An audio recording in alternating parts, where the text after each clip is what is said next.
Welcome, everybody. It's March the 6th, 2026. This is episode number 87.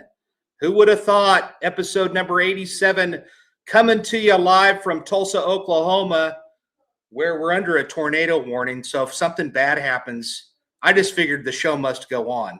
But if anything bad happens and you see me run into a closet, that means that it'll shut off, I'm sure. But thanks for those that have messaged me and wondering if I was okay. Yes, we're good here. Tonight's going to be a very exciting guest. It's going to be Scott Sayers. He's kind of like a big homie to me. I told him that down in San Antonio when I met him last year. In the world of homicide, he's kind of one of those people that I look up to. And I really enjoyed him on the first 48. Very, very intense guy. And I kind of had to twist his arm a little bit to come on here. He's like, man, I don't really do those things. But I was like, dude, you got to come on. You're freaking awesome. And I got to hang out with him and Rick Duggan and Summer Benton down in San Antonio last March. And actually this year, it's going to be a lot of fun. Hello, Phyllis. Thanks for being here. Sun Lover, Kathleen, I appreciate all of you guys being here. I really do. Darren's in the house. I appreciate it. But we're going to have him speak again. I'm actually on the committee for the Homicide Investigators of Texas. And we're having him speak this year, and it's going to be really good. And actually, Summer Benton's going to be back too. I'm going to be her handler, basically, and I'll be picking her up from the airport here in a couple of weeks. If you're interested and you're a police officer and you're still looking for something to do, please consider the Homicide Investigators of Texas Conference. That's going to start the weekend of March 22nd, I think, something like that. Just look it up on that website. And if you're looking for a really fun conference, and it's at the Drury Inn and Suites there right off of the Riverwalk, it is awesome. And just to I've had a busy week and a half. About a week and a half ago, I was in Montana, and I was speaking there, which was awesome. And I was speaking at the Montana Narcotics Officers Association in Butte, Montana. And what a great group of people there. I cannot say enough about their hospitality. I want to specifically thank Quentin McClure, who is an officer out in the middle of nowhere, Montana. See, there's Rick and there's Scott and Summer. That was last year in San Antonio, and what a good time we had there. It was fun. And then this, just a few days ago, I was speaking at the casino in Durant, which is probably a place that Scott's been to because they don't have any casinos in Texas. And it was a lot of fun. And there's the room. That's the size of the room that I was speaking to, and it was almost full. It was a great time. It was the mental health awareness for the Choctaw Nation, and epic venue there in Durant, Oklahoma, and it was great. I got a tag sign from there as well. This is kind of my thing. I like to do that, and it was a good time. I actually met a few people that I think I'm going to have on the show at both of those different locations, and I actually might be making some speaking engagements to Oregon. I know I'm going to be going back to Indianapolis. I'll be in Indianapolis in May and then June. And that's what I like to do. I like to try to score a couple of gigs after every gig that I teach at. So tonight's going to be fun. I'm looking forward to it. And I'll just tell you a little bit about Scott Sayers. His upbringing in the Dallas Police Department was unique in that he came to a squad that had 50 years of experience in homicide investigations. So he was only shown the right way to do things. Plus, at the time, a very experienced district attorney's office. Hang on a minute. Come here, buddy. Shh, Grandpa's on the podcast, all right? All right? Shh, quiet. So basically, plus that at the time, a very experienced district attorney's office who took every case to trial. So he was brought up at an early age with virtually all his cases going to trial. That also created the ability to learn and make each new case better than the last one. And he said, iron sharpens iron, so to speak. And I agree with that. And as I looked through his resume, Scott was on the police department there. He started on the police department back in 1996, where he started in Northwest Patrol, and he went on to street level narcotics, and then he went on to Southeast Patrol, and we'll talk a lot about this. And then he went to robbery, which is a common place for people to go to before they arrive to homicide. And so he retired from there, and he's actually an investigator with Dallas County, and we'll talk a little bit about that too. So I'm very, very lucky to have him willing to come on. Let's bring on Scott Sayers, detective extraordinaire. How are you doing, Jason? I'm good, man. I'll tell you, it is really an honor for me. You were a standout detective. I'm really fortunate. I was a fan of the show since it came on in 2004, and watching you and Rick Duggan and the rest of your crew on in the Dallas Homicide Unit, I think you guys really were standouts and very, very impressive as far as how you guys handled yourself on those cases. Yeah, I appreciate it. I, on the other hand, did not like being a brand new detective on camera with a bunch of guys who could work homicides in their sleep. It was chaotic and stressful. My first days in homicide were on camera. And so for the first couple shows that I was on, you'd see me kind of in the background, with my mouth shut. That was for a reason, because I didn't want to, say anything dumb. And it took a while before, I got enough experience where I felt comfortable to where they could kind of follow me, and I remember when I first met you, I helped with a case where one of your suspects came down to Dallas, and I knew absolutely nothing about the case. I talked with somebody briefly about it, and I just went in cold and read him his rights and got a confession. And then, I had to come up there and do a couple hearings. And this was before First 48 came to you guys. And y'all had seen me, and we kind of talked about it. And, then I think several years later, they left Dallas and then they came up to y'all. And then y'all, of course, got the same experience that we did. One thing that it did do well for Dallas was it portrayed, the work that we do in a positive way, in a professional way. And it was a pretty unique show in a sense that when we would go out in the street the first couple of years with the cameras, the citizens were really shy about, wanting to be filmed. And then after the popularity of the show started happening, then we would knock on a door and the ladies in the house would be like, oh, they recognize you and say, let me go put my hair on. I mean, so much so that when First 48 went away, one of my old homicide detective buddies, we started not getting a lot of cooperation. And he's like, I'm going to go get a camera and have you pretend like you're a camera guy just so I can get this witness to talk to us. Yeah, it's true. That's true.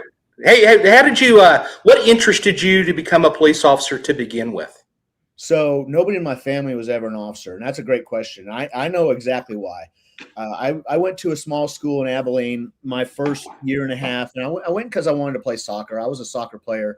And 1988 was back when, they had a lot of D1 soccer schools. And I went to a school called Hardin Simmons and, got on the soccer team. I walked on and I was a business major because I didn't know what else to do. And my dad was in business. He worked for Southwestern Bell for years. So I just figured, well, I'll just be a business major. And I remember one of my first classes was macroeconomics. And I didn't understand a thing, but I memorized everything. The first test, I got an 88. And I went up to the professor afterwards and I said, hey, where do I go to drop this class and drop my major? And he said, you did really well on the test. You got an 88. And I said, yeah, I know, but I got no interest in what I just put down on paper. And he referred me to a counselor at Hardin Simmons who was a retired cop who taught criminal justice there.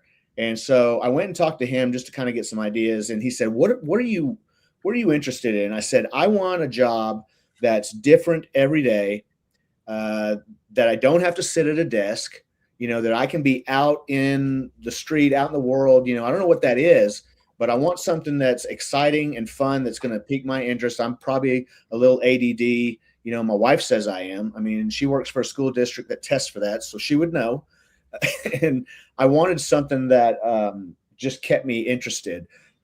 My whole life, even the odd jobs that I've worked, it's something that I had to really be interested in, or I would just quit the job and I would lose interest. So he suggested, he said, you should look into criminal justice.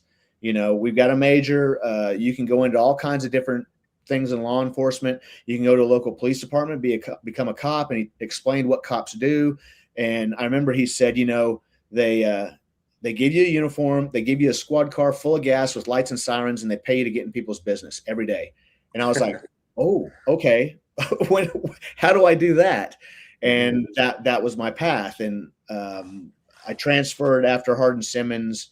They kind of canned their soccer program. And then Title IX came, where all the boys programs kind of went away. And I transferred to University of North Texas and continued to study criminal justice. And then when I graduated, I interviewed at, a couple of the suburbs, right? Like Richardson, Plano, my hometown, Garland, and it would be 1,500 people applying for one position. Yeah. And so, of course, my dad talked to one of the Dallas police officers at Southwestern Bell and said, hey, my son wants to be a cop. What do you recommend? And he said, go to Dallas. They hire 100, 150 cops a year. He'll have plenty of opportunity there. And so I got in with Dallas, and got out of the academy, and it was like right up my alley. Now, early on, I wanted to be narcotics or SWAT, and so I was going to the gym and working out. I want to do something exciting. And I was like, I don't ever want to be a detective. Just like, I didn't want to be in business. I didn't want to be stuck behind a desk, and I didn't really have a concept of the exciting things that they do. And so I got into narcotics, and then when I promoted in Dallas, if you promote, you have to leave the unit that you're in and go back to patrol. Right. And so I became a field trainer for about 6 years. And I remember in patrol, I caught a suspect in a stolen car, and the stolen car was stolen from some young kid who had been murdered, right? And it was up here in Whitewright, Texas, which is just north of me. It's in between kind of Choctaw and where I live. And they'd killed this kid. He had gotten this car. It was a stick shift, and he couldn't drive it real well. So these two suspects saw this kid kind of struggling, and with the car, figuring out how to drive it, and they targeted him. Well, they killed him, threw him in the trunk, took him out in the country and buried him. And then they brought the car, and it was a purple Mustang, like a Prince purple Mustang. They brought the car to Dallas, and we had these bolos, right? And be on the lookout for this purple Mustang. And I was like, oh my God, I'm gonna find this Mustang. And sure enough, I found the Mustang pulling into a gas station. He saw me pull in, and he ran in the gas station, ran in the bathroom. We kicked the door in, we put him in handcuffs because he's UUMV in a stolen car. And then we take the guy to Capers, and Capers is crimes against persons. I don't know if that's a common kind of term, but any kind of crimes against people, right? And we took the guy to Capers, and this detective named Ken Penrod, in the homicide unit, had already contacted the Whitewright, sheriff's department, and they drove all the way down, and they decided they were going to let Ken talk to this guy. And unbeknownst to me, Ken was like one of the best interrogators that we've ever had, right? He's just one of those guys. It could probably also be like a minister, just he's very when he talks, you can just listen to him, right, all day long. He could talk to a tree, and you would sit there and watch him talk to a tree. Well, he starts talking to this kid, and I take my shirt off and my vest off because it's hot, and we're sitting there watching the monitor, and I keep thinking to myself, why is this kid who committed a capital murder talking to this guy? Like, I'm like, shut up. Like, you're going to talk yourself into prison. And when it was all said and done, he had taught the kid, and the kid basically laid it all out and said, the guy who shot the kid is at a hotel, right now over in West Dallas. And so we set up kind of like a little operation where we got this, suspect to call the shooter and meet him, the ruse, meet him. And he had him at a no-tell motel, at the payphone. And we see the guy there, and we all rush up and we put hands on him and we take him down there. And he does the same thing to this guy, right? So both of them confessed to capital murder, which is death penalty or life without parole.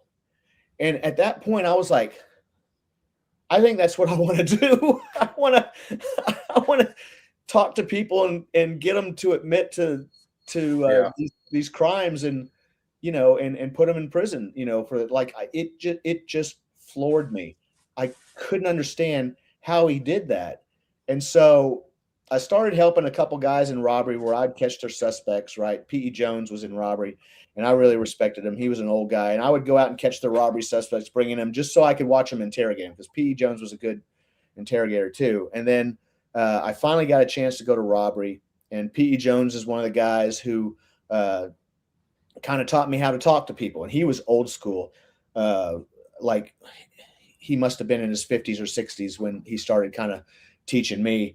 And in Dallas, we had these situations where if patrol officers arrested somebody for robbery, and like all the facts were there and they didn't have to get a detective to get more facts, they would just arrest them cold and put them in jail, right? And so when we would come in the morning, we would have these jail lists of individuals who were arrested for robbery and just put in jail, and they didn't have to contact a detective because it was said and done. Like they were caught in the act, right? Yeah. So what P.E. Jones would do is he'd say, come on, let's go pull these guys from jail, because I guarantee this ain't their first robbery. And so it was practice. He did that so that I could practice, and I would sit there and I would develop rapport building, right? And I would see P.E. Jones talk to these people and develop trust with them. And, before you knew it, I was getting confessions from these guys who had committed robberies. And then, I was telling them, it's like, this ain't your first rodeo. There's others, we don't want to go to jail and go to court, and you seem like you're not being honest and you're not working with us. So, we know we're going to figure out, now that all of my unit knows who you are, we know we're going to figure out these other robberies that you've been in. Right. And so, and the next thing you know, he's given up 5 more robberies.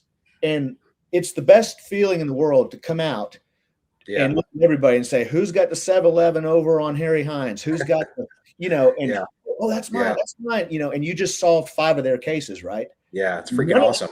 None of the cases were mine, but I was getting practice because P.E. Jones was like, if you ever want to aspire to go to homicide, it's like riding a bicycle. You better know how to ride that bicycle, because in robbery, we can talk to a suspect every week, but in homicide, you may talk to a suspect once a month, depending on how many cases you get. So that was where I caught the bug and basically took a job where I was parked behind a desk that I didn't want to be behind a desk for the next 19 years.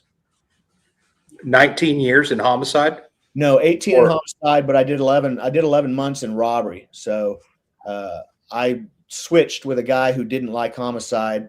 He actually didn't like his sergeant, and I didn't mind his sergeant, so he wanted to swap. So we swapped. I went to homicide. He came back to robbery. Oh, okay. All right.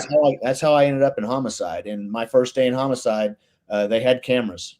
I actually was on a show. I was on an episode when I was in patrol called with First 48. I think it was called Yellow Shoes. It was one of the First 48s. I almost put one of the camera guys through a dumpster because I came around to assist some homicide detectives, and this camera guy jumped out from a dumpster, and I almost punched him in the face because I thought he was the news.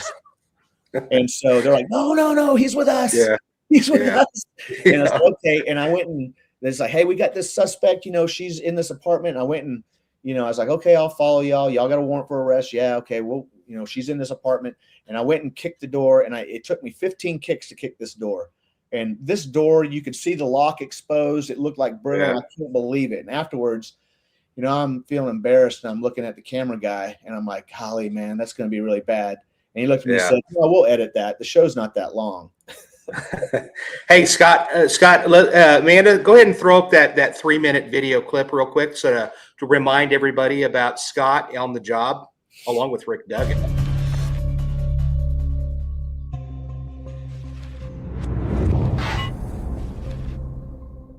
In Dallas, Detective Scott Sayers is working the brutal homicide of 78-year-old Aanel Cowgill.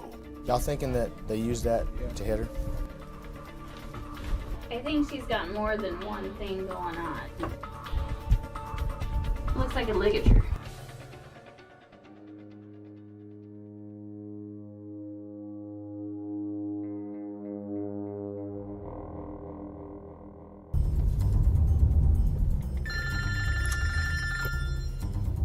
Miss Sayers?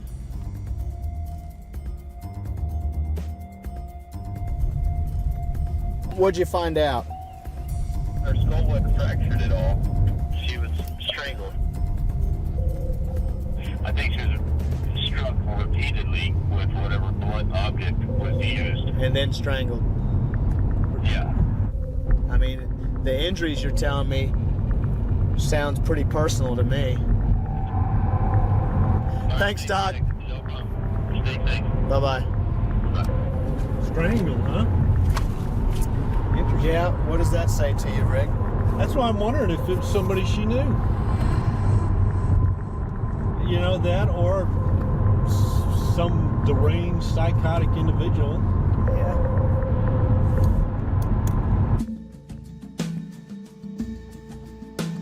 You ready? You got good information? You got good news? We'll see. I talked to the ME. She was strangled. So ligature marks we're worried about. So we know it's what? Hands. This is more brutal than we thought. I mean, somebody that strangles somebody is a different type of suspect altogether. Yeah, absolutely. Because I think they enjoy that. You know, they enjoy physically choking life out of people. And this woman was frail. There was absolutely no reason, which also makes me think that it could have been somebody she knew. That's possible. I had a cousin. It's been a long time. She was 14, summertime. You know, killed in her house during the summertime. And my uncle comes on and finds my cousin. Yeah. It was the same type of deal. Next door neighbor, kind of not all their kid, you know, stabbed her, and so it's like kind of brings back that to me, you know, a little bit about because it like somebody she might have known. So.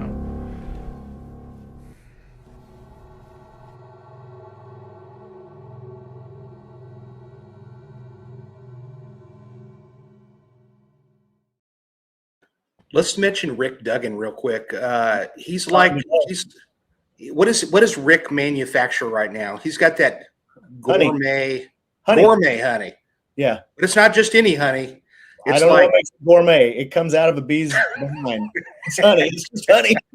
You know, I saw him today. One of my last cases that I worked went to trial up in Denton County where he's at, and so I got to visit with him a little bit. But yeah, Rick he's great. He was such a great detective, and I just loved working with him and just kind of like what was the greatest thing was being able to be young and just pitch your ideas to these guys, right? And most of the time they weren't wrong in anything that they said to me. You know, it was so great. That was such an impactful case. You know, how it all evolved and how I worked it. You know, it reminded me of my mom because my mom, you know, she's a widow and she lives alone. So it was personal to me, you know, which down the road when I arrested the suspects, you know, I kind of messed up the interview because I took it so personal, you know, like I was angry at the guy. I mean, if you saw that crime scene, you know, you'd be angry at the guy that did it, you know. The older you get, you know, the easier it is to kind of go into a kind of a mood, you know, or just switch your personality to where, you know, you just turn off the angry. But, you know, I had a lot of piss and vinegar in me for a while. that Yeah. just had to get rid of before I could be successful. But yeah, man, that was such a. I'm still in contact with the family to this day. So, Yeah, I tell you what, there are some of those families that you kind of adopted them and they adopt you right back, and yeah. it's kind of cool that we're able, in essence, we're their tour guides in the worst thing that they'll ever go through in their life, honestly, all the way Yeah. till the end of the trial. Yeah, like I tell people all the time, my all my success that I have in my cases is for something that is like so tragic. Like Yeah. people, it's like you don't ever want to meet me personally, professionally, because it's probably something really bad has happened. Yeah, right. Hey, what's the dynamics of the homicide unit specifically? Like, how many detectives? How do you guys come up with the teams, and how often would you guys get a case? Personally, how often would you get one? Yeah, so the 18 years I worked there, I got a case a month. So I averaged 12 cases a year for 18 years. I think right now in my bio, I was the lead detective in 176 cases. But I assisted in over 1,000 other ones, with your colleagues. The way we did it when I first got there, we had 4 squads, and they would separate them out by days. We had, 3 days off, 4 10s, so 4 days, 10-hour days. And we had Tuesday, Wednesday, Thursdays off, and the other ones had Sunday, Monday, Tuesdays off. And so you worked, your regular days were during the weekend. And we just went by a batting order. So if there were 12 of us, and it was our, time to be up, which was typically 4 days. We would just go in order, and so if you had 8 murders, then that's 8 batters. And then when we switched to Saturday, Sundays off, the whole unit would be in batting order. So if you had 24 detectives, then you would just go through the 24, right? And when you got a case, you went down to the bottom. But we averaged in Dallas, I think almost forever, anywhere from 20 to 25 murders a month. So pretty much almost everybody got a case a month. So, it was a conveyor belt, which I think helped me because it pushed me, like I knew if I got a suspect in jail, then week 2, I had my certain things I had to do. Week 3, I had certain things I had to do. And then by week 4, you're getting ready to be on call, get another case. So you pretty much have wrapped your case up and you've sent it to the district attorney's office and you're ready to start fresh with a new one, And then when COVID happened, it changed the dynamic to a way that we work cases that I think is the best way to work a case. And it was a squad base. Because of COVID, they didn't want us to infect the other squads. So Dallas pushed us to libraries because the libraries were all closed during COVID. And so my squad was in the Bachman Lake Library, and that's where we reported for duty. That's where we answered calls and call outs and everything. But we would catch every case that happened for our week. So it was Tuesday at 7 a.m. till the following Tuesday at 7 a.m. You caught everything there. If there were 16 cases, 16 murders, you caught 16 murders that week. And if the next squad was up and they only caught 5 murders, then that's just how it was. And so, but when we went out, everybody. Like we had 2 people that would work evenings, and they would handle all the kind of like the suicides, the unknown cases, the natural cases. And by midnight, they would go home. If they got a murder, then we would all come in and work the murder. So we got a murder, the whole squad would come in. So you would have people that would consistently do the same thing. Somebody would always go to the hospital. Like we had somebody who was good at going to the hospital. They go to the hospital, they get all that done. We had our crime scene guys. They were good at finding witnesses, downloaded video from the street, from houses. So they went, then you had your lead. Your lead was kind of directing everybody, making sure everything is getting done, and then we direct the lead like, okay, we caught a suspect early. They're taking him to headquarters. You need to get to headquarters, start talking to him before he expires, And so there'd be 8 or 9 of us that could work an entire crime scene in about 3-4 hours and come up with a lot of really good evidence and a lot of good theories and thoughts about what happened, and then we all converge back at headquarters and we'd go in the conference room and we'd talk about what we all found. And once everybody talks and we kind of get a lay of the land, then you can start developing your theories or start developing, this is what I need to solve this case. This is the direction that I think it's going. Now, after that first initial, crime scene, the next day, you're pretty much on your own. I worked murders by myself on my own for pretty much 18 years. I mean, didn't go out as a squad to go find witnesses for me. I went out, found witnesses. I went out and got search warrants for, social media, for cell phones. I did all that myself. Once the first initial crime scene was done, but you got a whole lot of evidence, in 3 hours versus before it would be me and maybe 2 other guys on callback. So there'd be the 3 of them working an entire case, and it would take you 12 hours, be exhausted. So that's kind of how the unit works now. They still work as a team concept. So four squads, and each squad works a week, and they catch everything that week. Wow. And I'll tell you what, when did you leave Homicide? November 2023. Okay. So you've experienced some of the technology that we're dealing with now, which is epic. Yeah. If you're thinking about committing a murder, ladies and gentlemen, if there's a killer in the house watching us, I'll tell you this much: don't, because you're probably going to get caught. I mean, with flock cameras, they're just that's the best invention that's ever happened in our careers, in my opinion. Oh, yeah. Really, it's killing it. And when I talk to some of the younger ones or some of the, in my position now, we'll go out and we'll kind of talk with some of the suburbs, just about basic, homicide, investigation. I talk about, finding evidence is, or solving a case is pretty simple. You try to not, look at the big picture. You can solve a case, by 3 ways. You can get a confession, and that'll solve it for you. You can have a witness, so you find a witness that can solve it, or some form of physical evidence, right? And the physical evidence part is big. Like, there's a ton of stuff, but I always try to simplify it. Say one of those 3 things can solve a case for you. So the only thing that you're trying to do when you go to a crime scene is put somebody or something there, right? Yeah. Somebody may be a witness, somebody may be a suspect, something may be a car. And once you get a car, we've got these people who look at flock and analyze cars, and they are so good at it that they can look and see that the front bumper is cracked.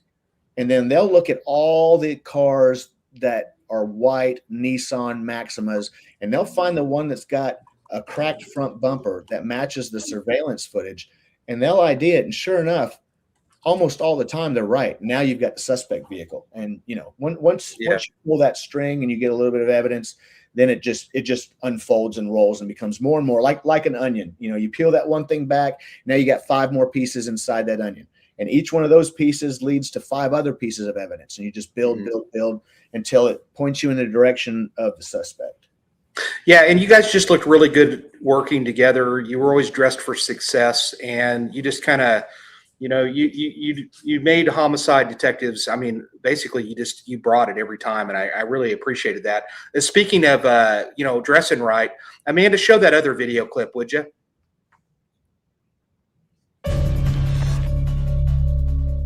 Hey. Yep, this is really happening. And I like the way these fit too. Once a year, we have a Assist the Officer golf tournament. Provides financial assistance to officers and their families who have basically been injured or fallen sick. We got over 500 golfers out here today. We have a good time. Oh, yeah. I'm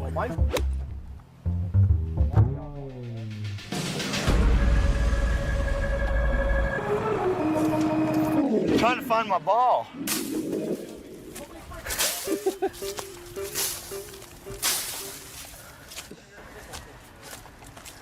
Does this look like poison ivy? Does anybody know what poison ivy looks like? 3 leaves?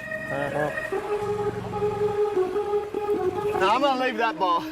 We got crime scene guys that go in there.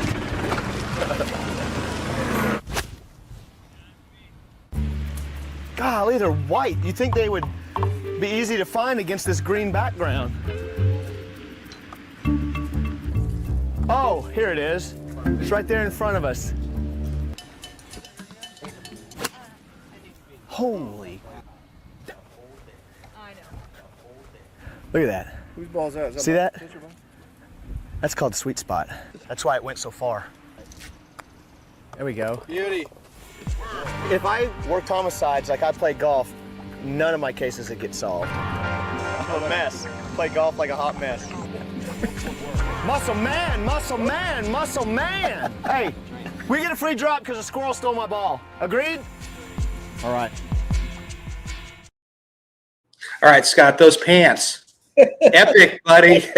Listen, that's my thing. I'm terrible at golf. So my thing is to just show up and dress as most ridiculously as possible and make people laugh. Love it. Love it, man. That's good. You know, that's one of the things about the first 48, and I want to talk a little bit about that experience for you a little bit deeper than what you were talking about earlier. With that, they used to show a lot of fun videos and stuff that they throw up on the internet, which kind of humanized us a little bit. Yeah. And then they kind of pulled the plug on that and stopped doing it. I was a little disappointed that they stopped doing that. It was a lot of fun. Yeah, and as far as the dress code goes, Chief Waldrop was our 2-star chief, and when they agreed to let them film, there were a ton of rules, and the rules were you wear a suit and tie. When you're on camera, you wear a suit and tie. Eventually, they let us around the office not have to wear our jackets, but Waldrop, God bless him, I love this man. He's such a great influence as a commander. You know how a commander should be. He said that, you know, we need to look and show that we're professional, whether we are or not. You know, there's some pride in how you dress when you're working the most serious cases. And so I remember one of the detectives through the whole episode, he had a toothpick in his mouth.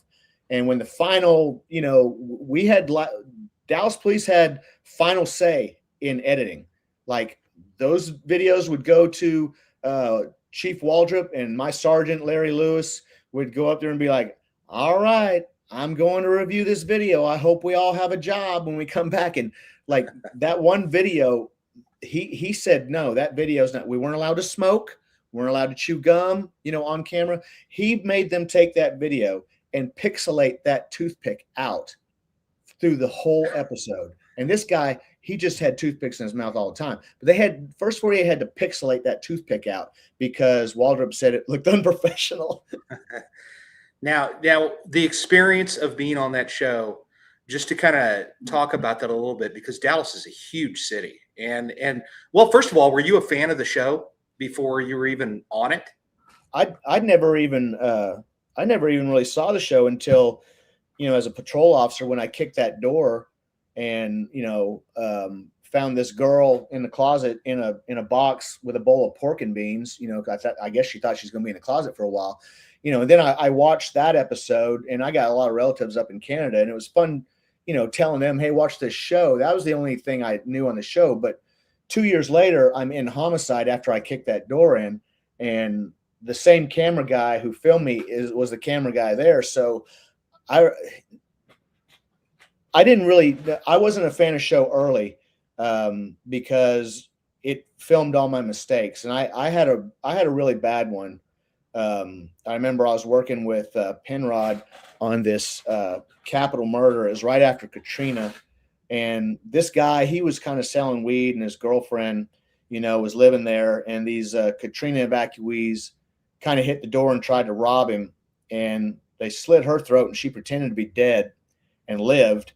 And we do death notification, and our policy is to do it in person, right? And I hadn't done a lot of death notifications at all. And those are probably the hardest thing that you can do. And all I remember was John Davidson was like, don't beat around the bush. Don't tell them they're in a better place. Just tell them, you know, they're dead, you know, just get to it. Right. And so I've got that on my mind. Penrod told me to call this victim's family, right, and find out what their address is. Well, the camera's right there filming me. You know, it likes to film the phone, right, and film us right here. And I got it on speakerphone. And I'm asking for the mom, and the mom, you know, is confirmed she's the mom. She's like, I regret to inform you that, you know, your son is dead. And she just starts screaming on speakerphone.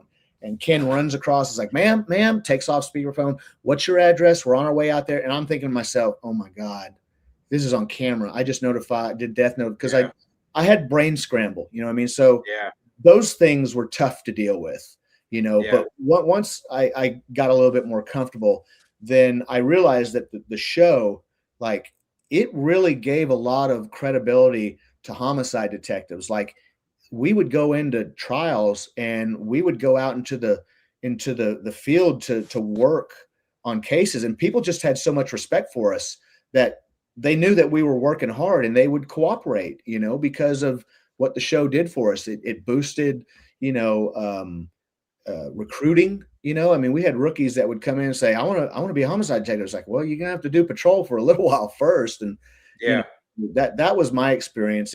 But it was also great, as you know, it allowed us to kind of teach the world, you know. Fletzy came in, that the thing I'm going to talk about in San Antonio is what First 48 created, right? Like, all these old guys were doing these techniques, Jason, and there was no name for them. It was just, you know, old guys talking and being good at it, right? And so Fletzy came in and said, man, that show, y'all really have a lot of great techniques.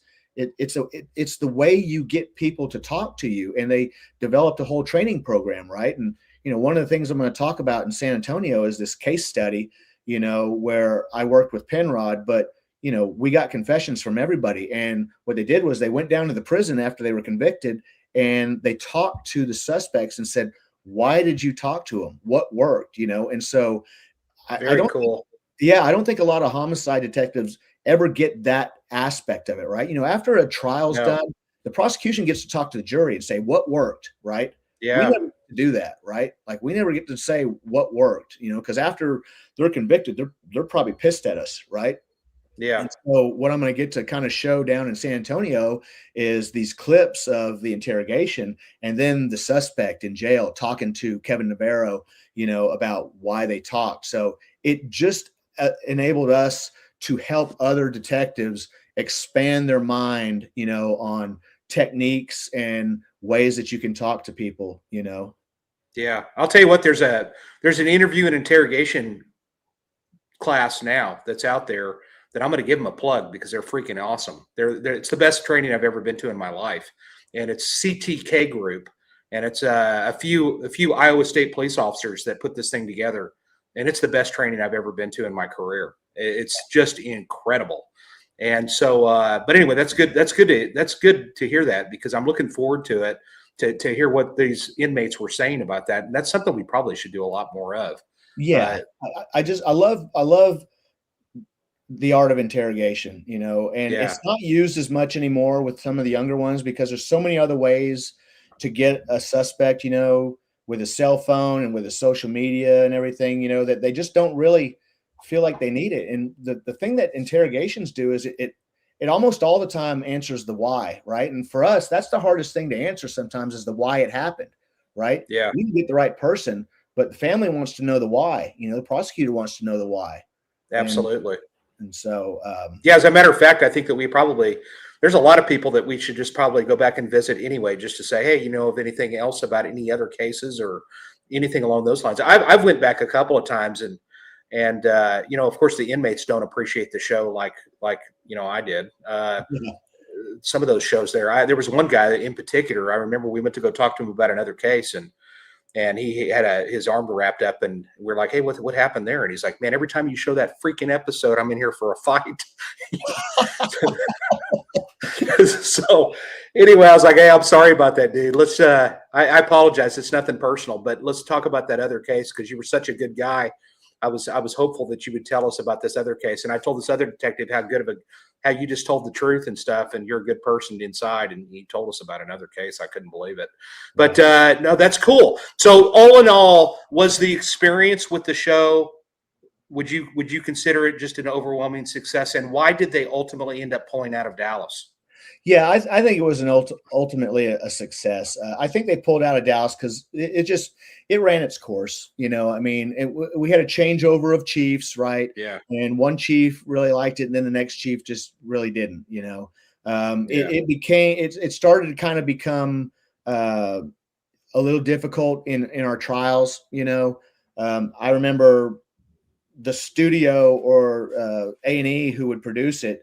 They would, after they produced it, they would destroy all their stuff, right? And but before that, the prosecutor and defense would subpoena that. And I remember one time I was sitting on the stand on a case, and the defense attorney had a stack of DVDs that was all raw footage, right? And so can you imagine sitting in a trial on a case where the whole thing has been video recorded from start to finish, right? Mm-hmm. And that's all just the raw footage that they cut out, right? That they didn't put in the show.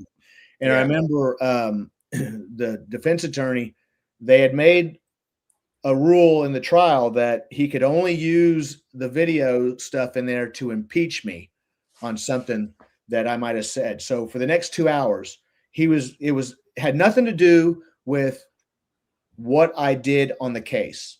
It was, didn't you say that the victim was a drug dealing piece of crap? And I was like, on video? And he's like, yes. And I remember it wasn't me. It was another detective who, we're just talking.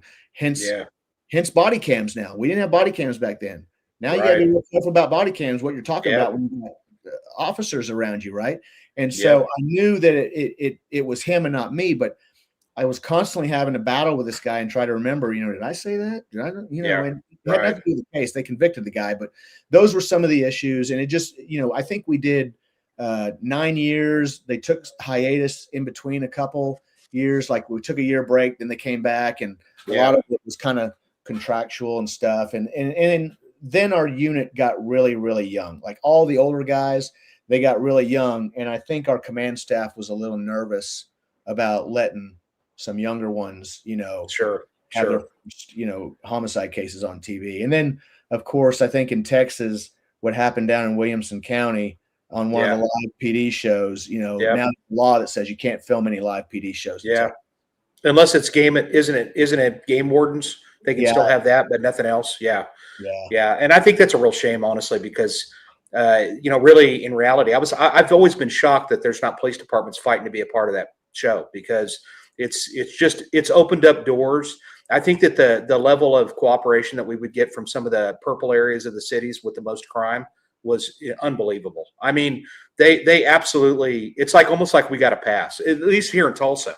It's hey, we still hate the cops, but you guys are cool, and we appreciate everything you're doing. And it's like we were part of their gang. Really. People are like, do you ever feel afraid when you're, detective walking around? I was like, no, not at all. I'll walk around in my suit and tie in the worst parts of Dallas and feel perfectly safe because they all recognize me. That's right. And it's pretty amazing that's what came from that. So it had to have been a difficult decision for you to ultimately retire. How many years did you have on the department when you retired? And 28 and 11 months. So I just call it 29 with all the overtime I worked. I just call it 29. All right. And so when you left the department, I'm sure that's tough, because people don't understand this job unless you really make a conscious effort not to let it be your identity. I mean, it really, especially for you were living at work. You probably saw more of your colleagues than you did your family. Yeah. And anyway, so you make a decision to leave from there, and then you end up going to Dallas County to be an investigator. Yeah. What was the change in detectives from the time when you got in there? Because it sounds to me like those old guys really took you under their wing and showed you the ropes. And that's awesome. Yeah. What was the difference between the detectives when you got in there to when you were leaving? Was there a difference? No, it was kind of the same. And, first of all, when I retired, I was ready. It didn't bother me at all. I'd done my time. I was ready. 18 years of no sleep was enough for me. But when I left, I had been training a bunch of younger detectives, kind of the way I was trained. I trained them the same way, the same principles, the same, like a lot of young detectives think that, they're supposed to work a case to solve it. And I tell them, you don't get paid to solve cases. You get paid to work cases.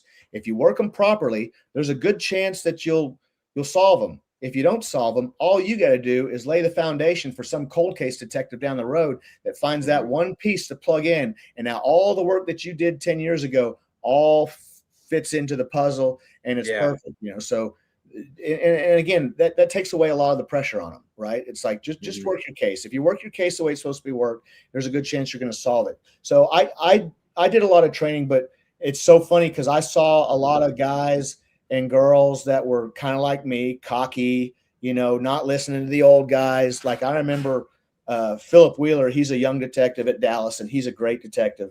And I remember saying, listen, Philip, I know you think you're good and everything, but until you testify on the stand on a couple of your cases, you are not a homicide detective. He's like, yeah, I know. And 4 years later, when I was up there, he hit me up one day and he's like, you know what?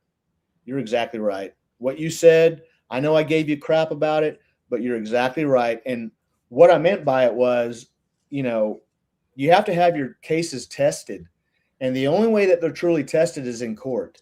And that's where you learn the things that you should have done, you know, the things that's like, I'm going to do that on all of my cases from now on because it was a big issue, right? Yeah. It was a big issue. It you know, caused a lot of problems because I didn't do it. And it's kind of like, you know, somebody who cooks or a baker, right? You know, that first cake he made probably wasn't that good, right? Because he used salt instead of sugar. But somebody had to taste it and tell him this sucks. And then he went and he made a better cake. And then the cake got better and better and better. By the time I had 10, 12, 15 years, it got to the point where my cases were so solid that defense attorneys, and I tell all the young guys, if the defense attorneys ask you less than 5 questions on cross, you've done your job, right? My case that I testified on up in Denton County, I was on and off the stand 15 minutes. And the defense attorney asked me 2 questions, and they were silly questions.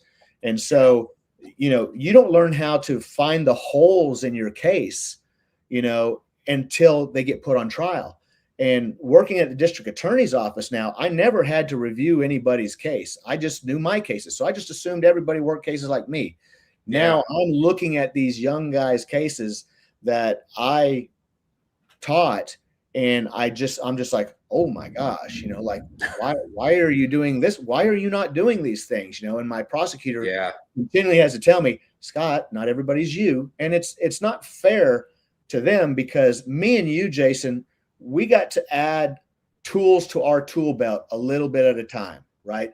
The advent of surveillance footage, social media, cell phone technology, right? CDRs, you know, all a little bit at a time. We were real good at the old school stuff, knocking on doors, getting witnesses, you know, getting confessions.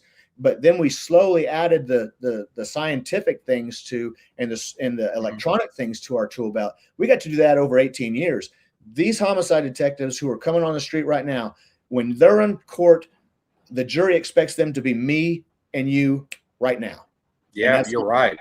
Right. I hadn't really thought of that. You're right, because I'm telling you, ladies and gentlemen that are listening, the amount of information that comes in on a lot of these different electronic search warrants, it's like, first of all, it's like learning Russian.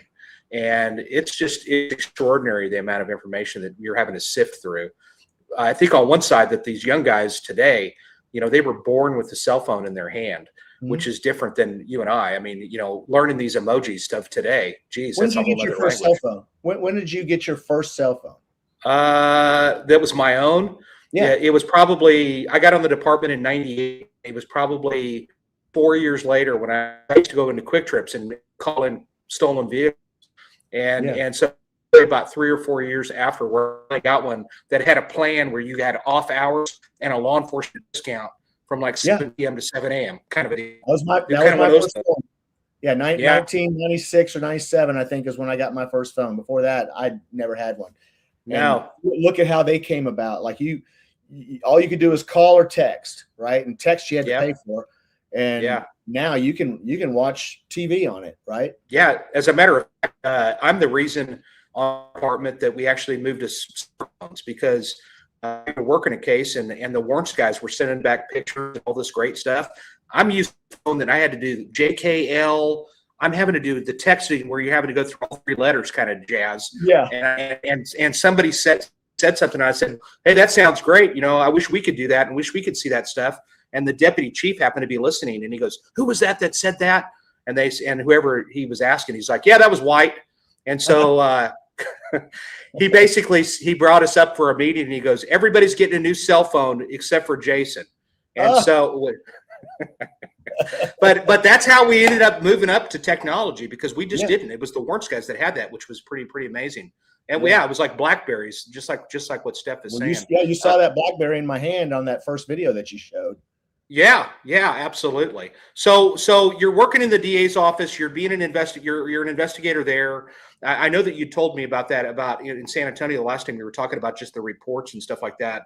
How has it been? I mean, did these homicide guys ever come to you and go, "Hey, man, I've got this case," and can you give me some advice on how to do it still even today? Well, just like I used to go to my guys, like I would be like, "Hey, I can't figure this thing out," and I would, I didn't drink coffee ever in my life until I went to homicide.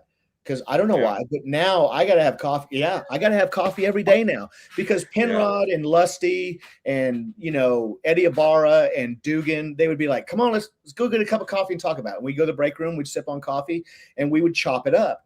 This is one thing that I think is lacking with young detectives is we would always, when we finished our case, we would always test our case with my squad, right? We'd sit there and they would play devil's advocate, right? And I would tell them the case, and they say, well, Paul Johnson, who's a really good defense attorney in Dallas, still is. Paul Johnson's going to tear your ass up on this, and this. So you better go get those things. Even though you think you don't need them, you better go get these things. And we would test our cases with each other.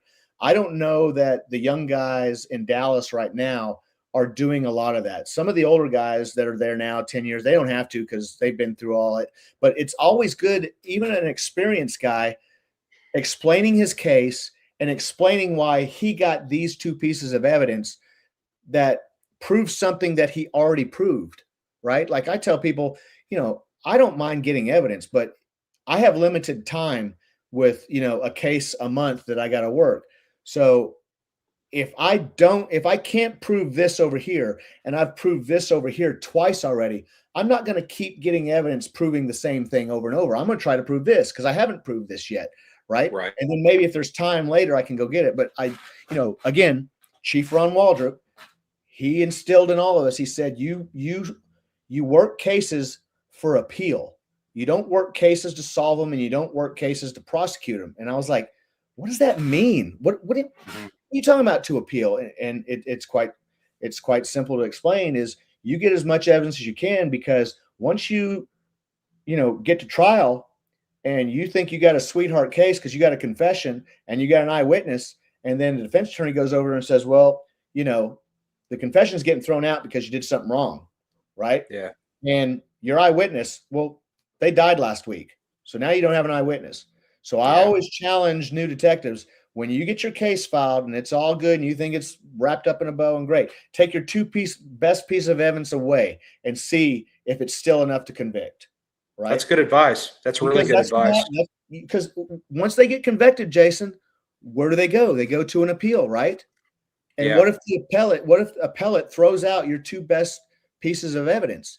And because you have these two best things, you didn't go get something that confirmed those things. What the appellate will do is they'll say, okay, with this stuff thrown out, because we threw it out because Sarah did something wrong and it got thrown out, would this case have still been convicted based on what's left? And if the answer is no, then it comes back and you got to retry that thing. Yeah, that's good advice. That's really good advice. And actually that should be something that every new detective or all detectives really should pay close attention to, because that's good, really good. They don't learn that unless they go to trial. Yeah, that's right. Hey, let me ask you, kind of what I like doing, and I always kind of push the first 48. I was like, hey, listen, you guys really should have like an episode of where are they now, of all these detectives across the board, because I've got favorites, man. I loved Memphis, I loved Dallas, I loved Miami, and some of these cities. I loved Mobile as far as the current city. They were kind of like a mini Tulsa.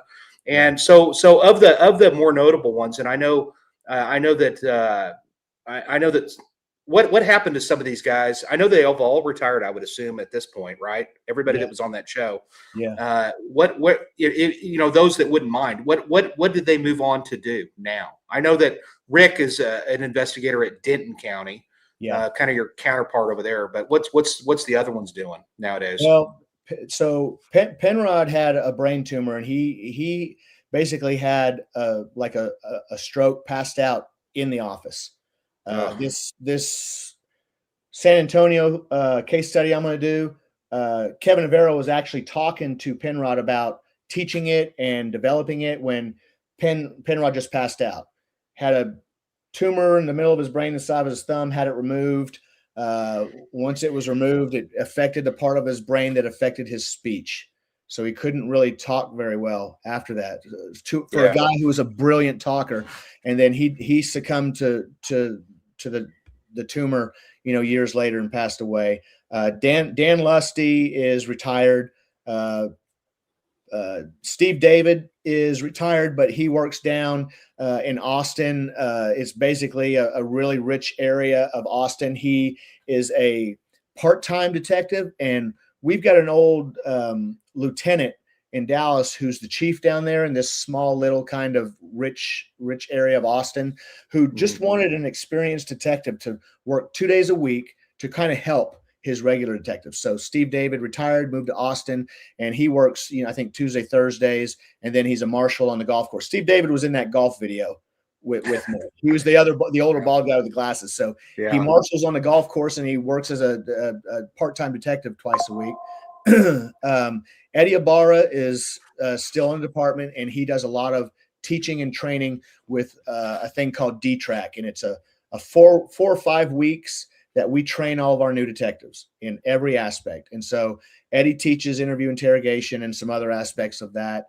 Trying to think, Quirk and Palmer went to FLETC and taught human, what is it? Human behavior is what they called it. They took all our techniques and they put names to it, when Penrod touches somebody, they call it anchoring.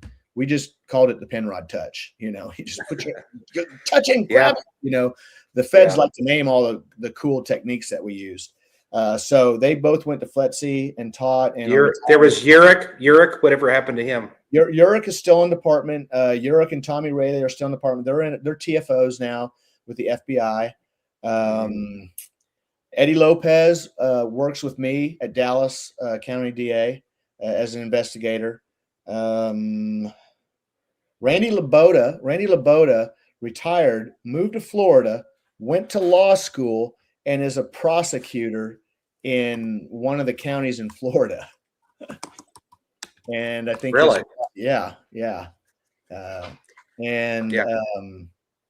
trying to think of somebody. Dwayne Thompson retired. He works part-time. He works part-time at DSO.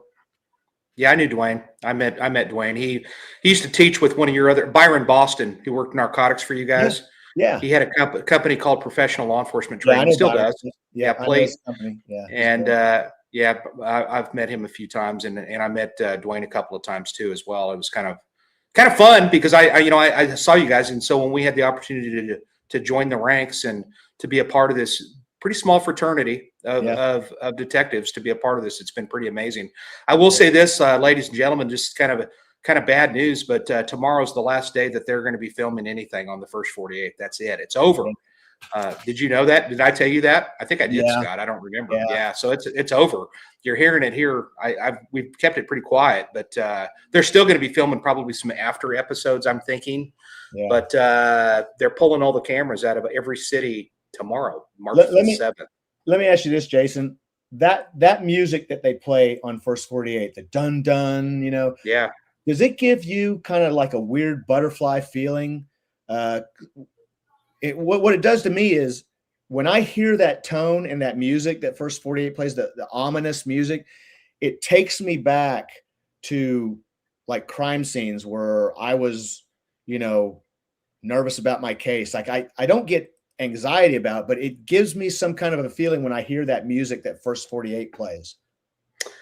Yeah, a little bit. I'll tell you what, it's been such an incredible experience just to have people from across the board, from kids that I went to elementary school in California, to take a virtual ride along with me, and just people that I've come to know over my lifetime.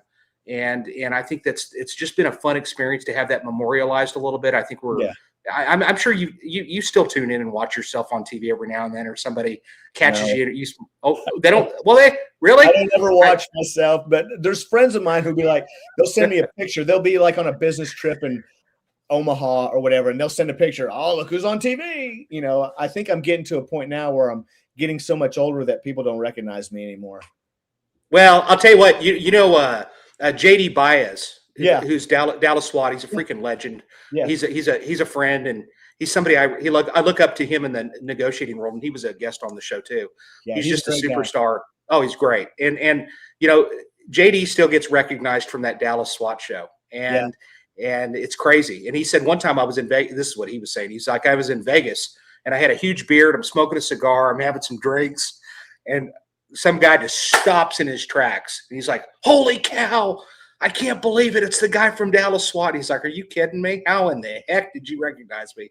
But they'll be showing that stuff for the next 20, 30 years. You know, I remember the first time it happened to me. I was, at this kind of shopping area where they have restaurants, and my kids were little, right? I think I had a 5-year-old and a 3-year-old, right? And we're walking through this kind of next to this restaurant, and this person in the restaurant kind of looks at me, and I'm just walking by, and he runs out of the restaurant and just basically accosts me and says, oh my God. And this is when they started kind of doing the reruns. You know what I mean? That's when I really started getting recognized, when it was just a rerun after a rerun.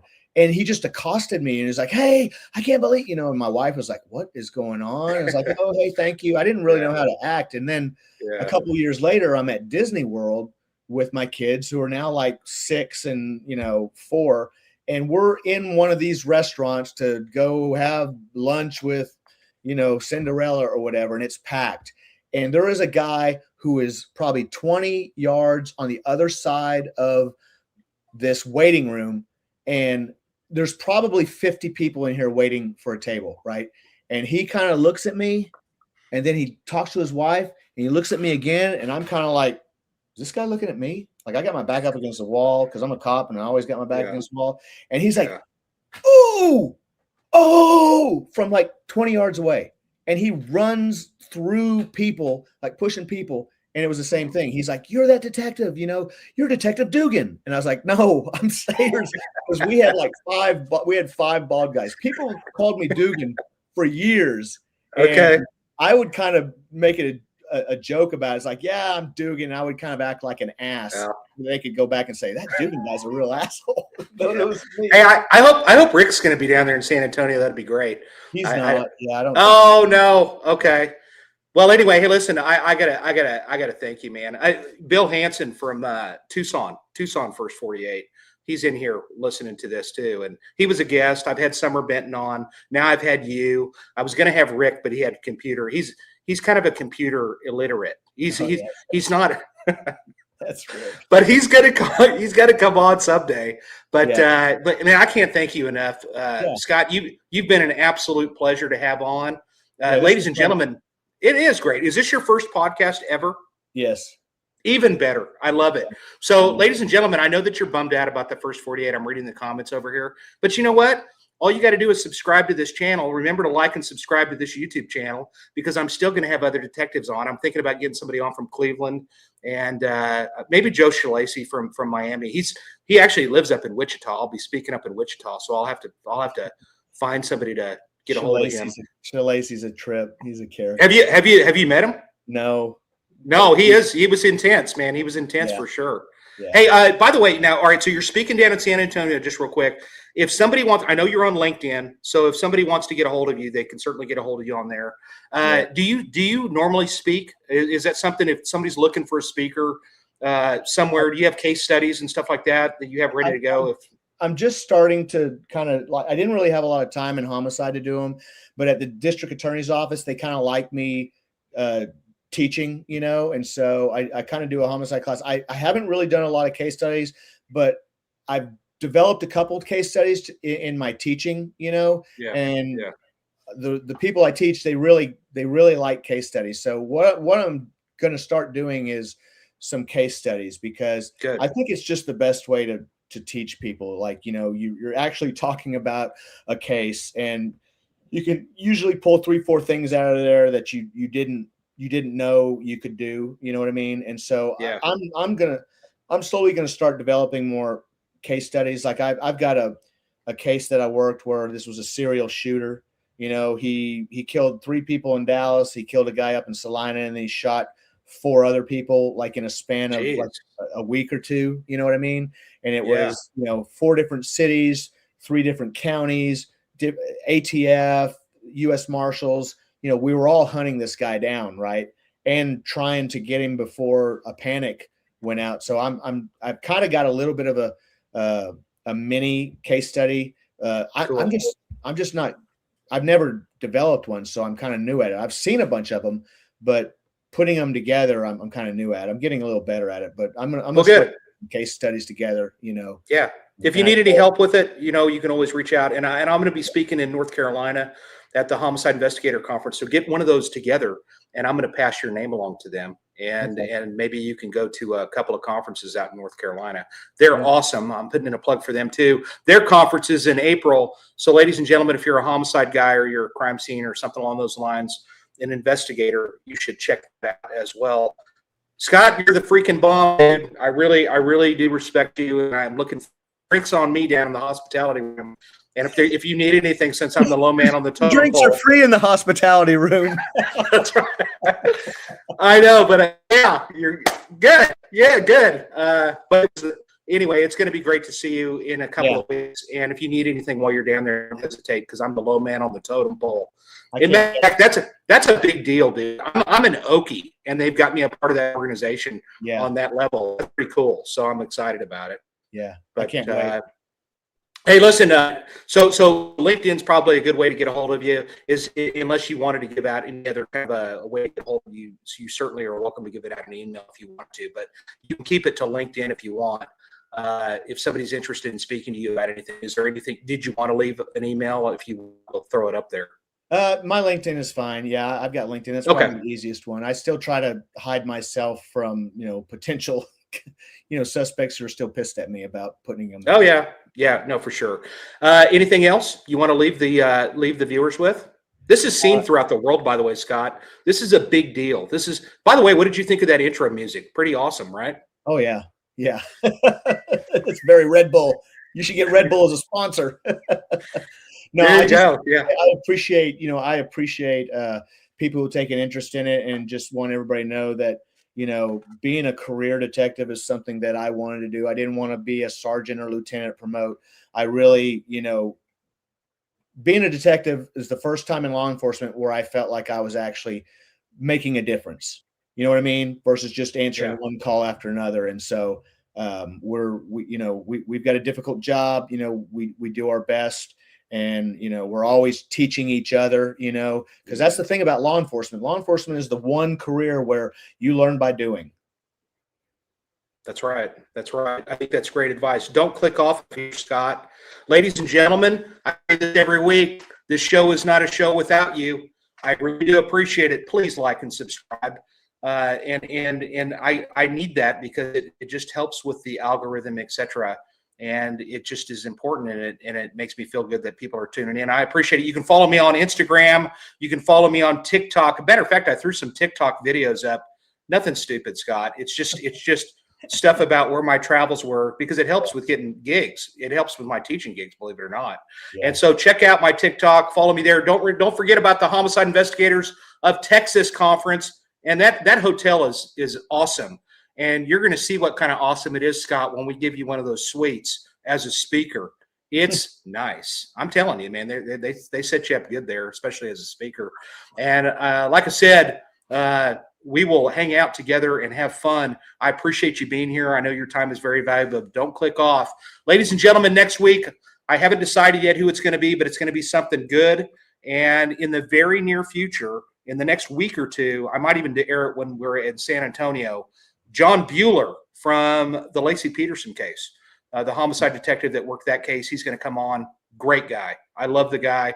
He's going to be great. And I can't thank you enough, man. You're a consummate professional, and I appreciate you being here.